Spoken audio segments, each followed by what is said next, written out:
Joni is doing really well. Indeed. Plan to go. When we pray together at night, he always gives me a sense of security. Joni Lamb never revealed the full truth regarding the tensions, demonstrations, and suspicions around her name and kept her cards close to the vest for years. But now everything was different. Everyone on the internet is buzzing about her saying the one thing that nobody expected her to say. Was it a final farewell, a warning, or an admission? That thing that illuminated the screen and revealed the truth about a story we had previously just touched on in passing. Like all shows, it started off that way.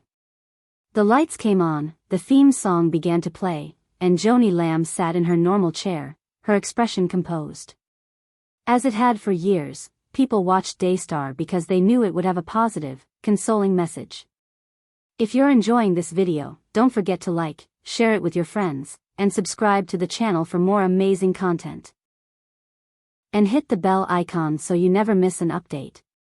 Now, back to the topic. What we were talking about was. However, it was immediately apparent that this would not be a typical event. Something seemed strange. Although she spoke steadily, there was a weight to her voice that wasn't typically there. Her eyes were tired and her grin was tight as she spoke. What she said wasn't as essential as how she said it. It seemed to appear out of nowhere because it was so weak. Many initially believed it to be a strange line, perhaps a metaphor or something taken out of context. However, it wasn't.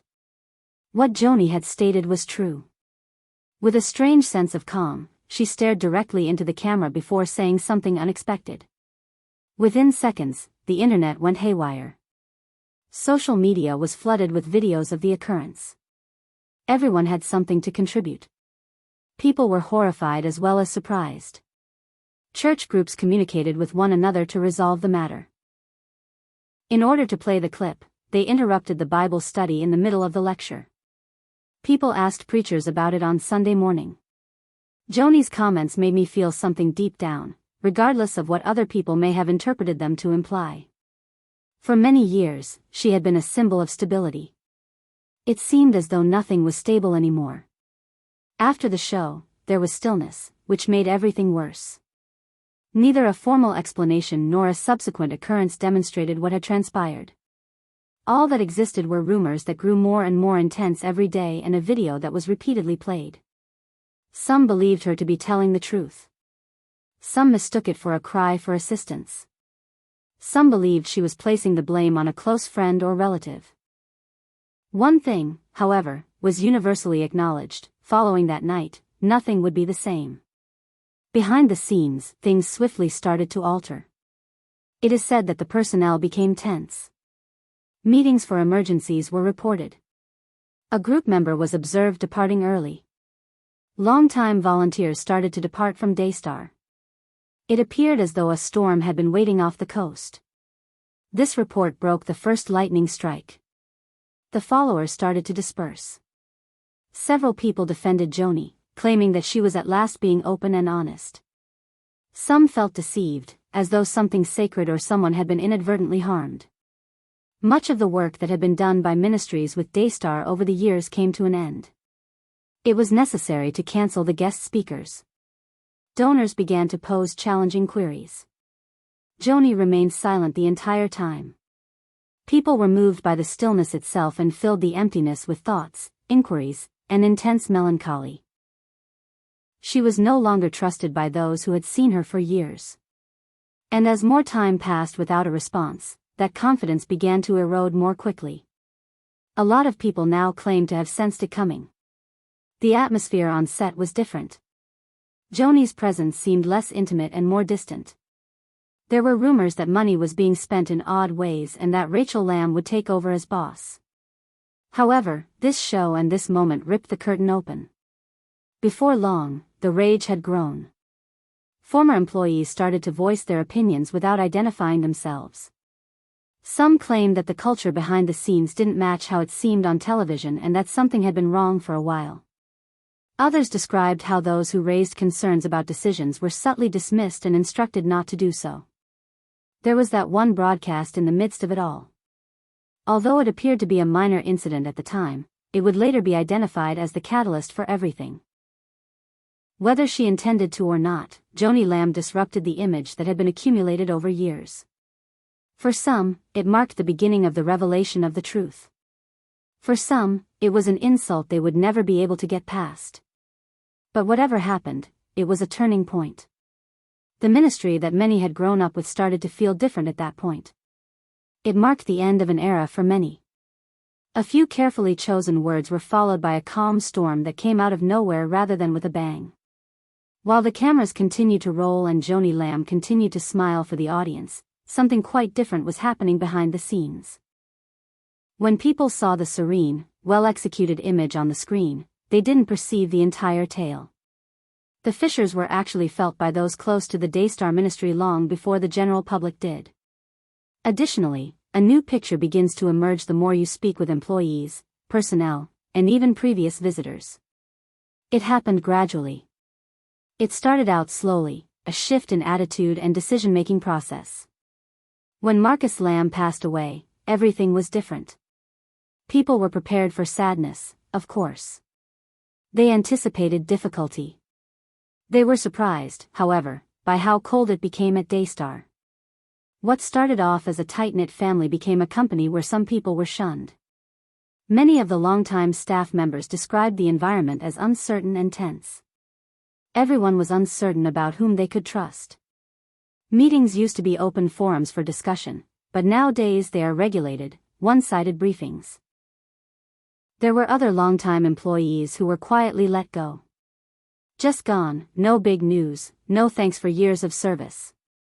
Then there were erased text lines, murmurs, late-night phone calls, and silent conversations in the corridor. People started to notice patterns. Rachel Lamb Brown, Joni's daughter, was more than just a useful relative. She took over right away. She was in charge of the staff, the shows, and even who was allowed to speak on camera. She was deemed strong by some. She was being used, according to some. However, the outcome remained the same. When the mood shifted, it wasn't pleasant. It used to feel like ministry, one volunteer remarked. Now it feels like branding. According to accounts, Joni was only hanging out with people who shared her beliefs and was no longer listening to advice. She either disregarded or threw out anyone who disagreed with her or even simply asked for more details. Even the regular prayer and worship sessions that once united the team started to feel uncomfortable. They were heard. Who would do it again was their concern. People began to go, but nobody replaced them. There weren't always any messages at all. Only the absence of familiar names would draw attention, leaving people to wonder what was happening. Money was another source of trouble. Although a lot of money was still being donated, some began to question where it was all going. Rumors circulated about lavish vacations, pricey attire, and secret gatherings unrelated to ministry. Some employees had the guts to voice their opinions to management, but instead of receiving an answer, they were let go. Concerns around Joni's appearance in public also grew. While those inside the building saw something else, many outside saw a strong, composed woman promoting hope. A stressed-out boss. A mother who wanted to protect her child. A widow who may be attempting to hold on to what little authority she still possessed following Joni's second marriage to Doug Weiss. It added to the strangeness. People questioned Doug's background and his intentions, which led to a lot of difficulties. Suddenly he was appearing in advertisements, speaking at staff meetings, and voicing his opinions. He was helpful, some said. He was obstructing things, according to some. But again, nobody could challenge it. Not in public, anyhow. Relationships started to deteriorate as the stress level increased. After years of working together, people stopped communicating with one another. While some were pushed, others quietly fled. Joni remained silent the entire time. Only well-written social media postings with verses and smiles were there. There were no comments or concise explanations. Former workers started speaking without identifying themselves. While some spoke with reporters, others exchanged texts. There were no wild plots in these stories. Those results made it clear that Daystar was having problems. As more people spoke, it became increasingly obvious that there was a severe problem, not just with the leadership, but also with the spirit. As one former producer put it, we stopped being a ministry. We were trying to preserve that image, and it was becoming more and more difficult to maintain. When Joni remained silent about Marcus's final months, things became worse. After decades of loyalty, some people started to seek elsewhere. Other groups, voices, and locations made them feel heard and noticed. There was a lot of tension behind the scenes when Joni's now famous podcast interview was released. There was nothing Daystar was prepared for. Everyone was caught off surprise. While some of the building's residents supported her, others were furious. Meetings were referred to. A few folks departed. Some folks wept by themselves. The damage came next. People began unsubscribing. The visiting pastors canceled their appointments. Donors ceased their contributions.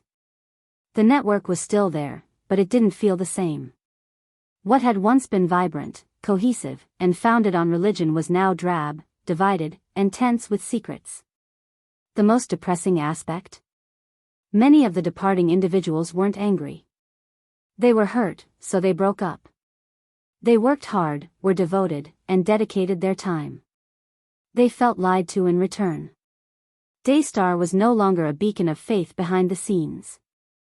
There were power struggles, people were afraid, and there was silent suffering.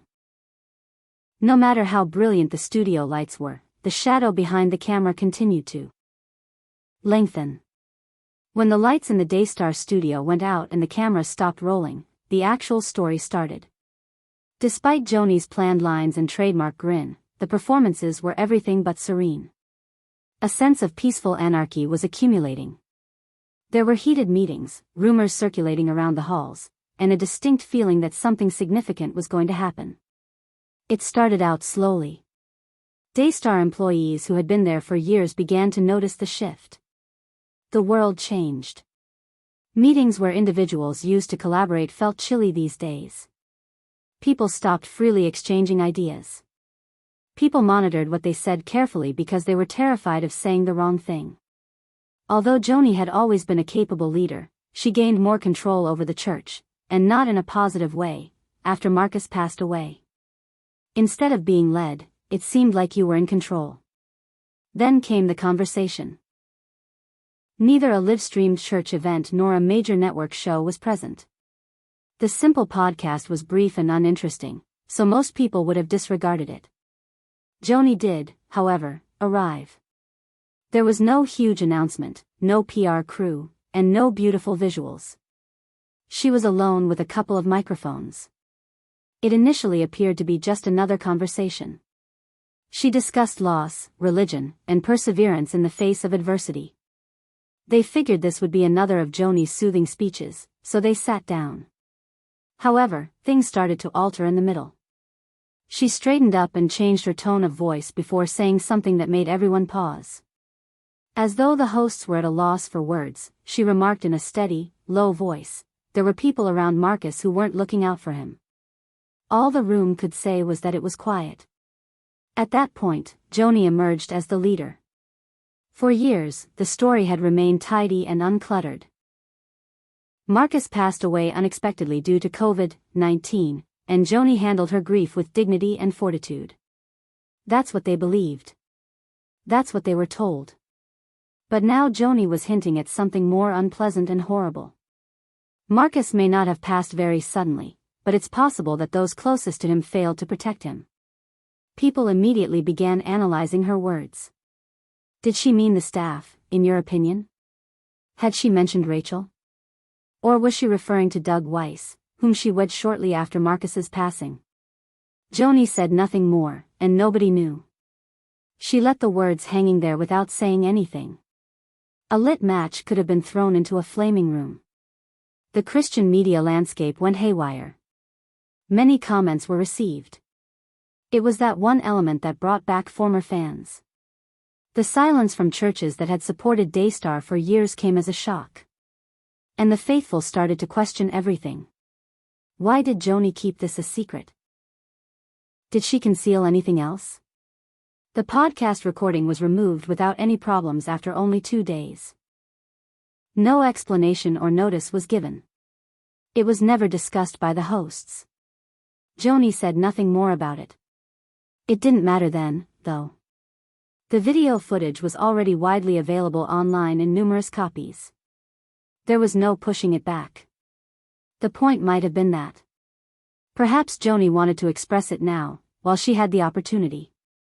She still had some influence in Daystar, but things quickly went south.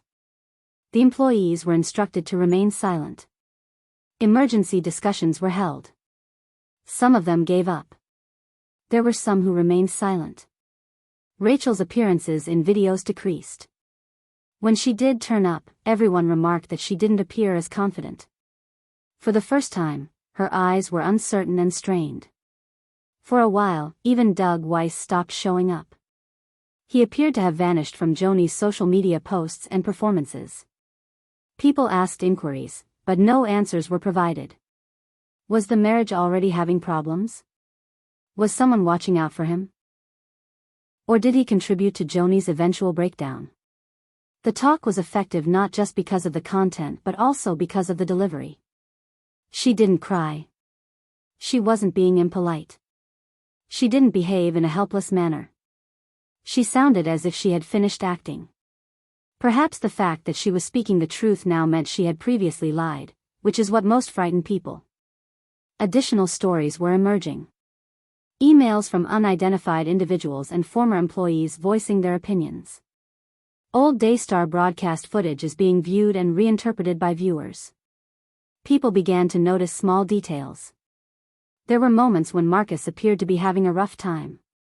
Joni stepped back from a few inquiries. When Rachel appeared to have overpracticed. They were re-examining everything. In the midst of it all was Joni Lamb. Once a symbol of strength and stability, it is today a place of confusion and suspicion. Her words unlocked a door that will never be closed. The ministries withdrew. It was necessary to cancel the guest speakers. People walked out of the room. Those that stayed did not do so out of trust. What they saw piqued their curiosity. The interview that revealed the truth shook more than just Daystar. It revealed something far more significant. A ministry that relied on its reputation to maintain it is suddenly struggling to do so.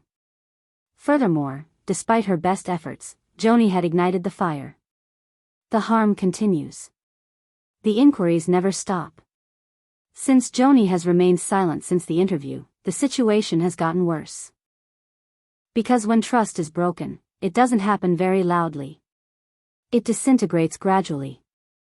The sound of that fall is still resonating in hearts, living rooms, and churches throughout the globe as I write this. At one point, Daystar thought she was alive. The group, the enthusiasm, the energy. Everything felt real once. Joni Mitchell and Marcus Lamb's remarks, raps, and songs were more than just performances. They gave me the impression that I was a part of something greater and more significant. However, it appears that something is missing now. The ministry seems to have gradually lost something sacred, leaving behind a gleaming exterior and an increasing sense of emptiness. It was a long time coming. The transition was silent and gradual. The first adjustments that spectators observed were minor ones. There was no longer a popular guest speaker. A popular section was subtly removed. Joni's message writing style evolved. More writing, but less emotion. People continued to smile. It remained bright. However, there was an oddity behind the eyes. Even if they couldn't describe it, everybody who had been watching for years could see that something had changed. Then there was silence. The incident that rocked the world. When Joni Lamb spoke on the air, everyone was taken aback. The message was explosive, but the volume wasn't. She hinted at treachery. She said that no one had watched out for Marcus.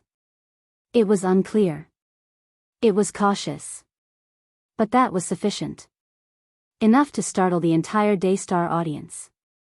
Enough to make folks wonder what was happening and look about. Then nothing was there. No follow-up. No further details. There will be no interview to discuss it. Just silence. Like she always does, Joni shared joyful photos, Bible passages, and pre-written messages. However, the spectators had lost their composure. The silence drowned out what she had previously spoken. In the silence, the shadows became larger. Behind the scenes, things weren't as easy as they appeared. Former co-workers started chatting. News began to circulate. Some claimed that decisions were being made in secret. That Joni surrounded herself with like-minded acquaintances. More running than anyone had anticipated was done by Rachel Lamb Brown. Previously treated like family, volunteers now feel as though they are not being taken seriously. Employees who raised concerns were either advised to keep quiet or, worse, dismissed. And there was the money. Individuals continued to donate money, but they were curious about its destination. Projects that had been promised were quietly placed on hold. Growth plans failed to materialize. According to some ministry employees, money was being squandered on vacations that didn't seem to further the organization's mission, fancy clothing, and private retreats. Those who asked too many inquiries were iced out. Under all of this was a sense of foreboding. Religious organizations that had previously collaborated with Daystar began to distance themselves. The churches ceased their performances. Prominent preachers ceased discussing the lambs. Even online, former fans stopped discussing it. Some ceased to participate. Others created entire communities so that people could discuss what they believed to be the true situation. Because Joni remained silent, many assumed she was upset. Once it started, there was no stopping it. The situation within the Lamb household did not improve. Jonathan and his wife Susie were no longer in the public eye. No thrilling conclusions. Simply silent departures. Family members knew there had been a disagreement, but nobody explained why. Subsequently, some claimed that Jimmy Evans, whom they trusted, had severe control issues.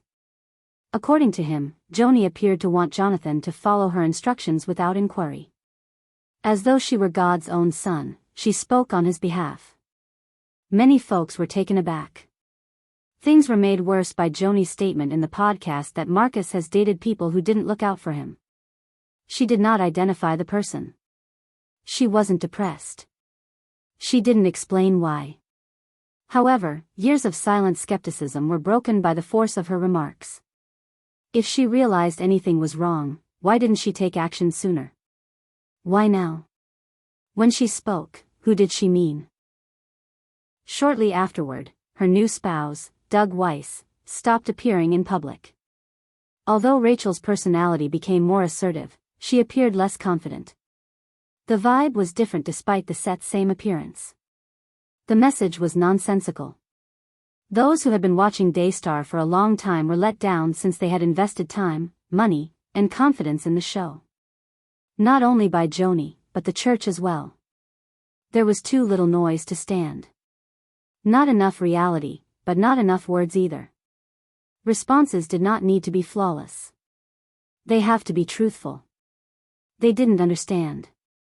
Instead, they received lies, poems, and smiles. Behind the scenes, meetings were held. Individuals arrived and left. Emails were not answered. No one picked up the phone. The entire time, Daystar continued to stream. The camera's light remained on. However, something significant was lost.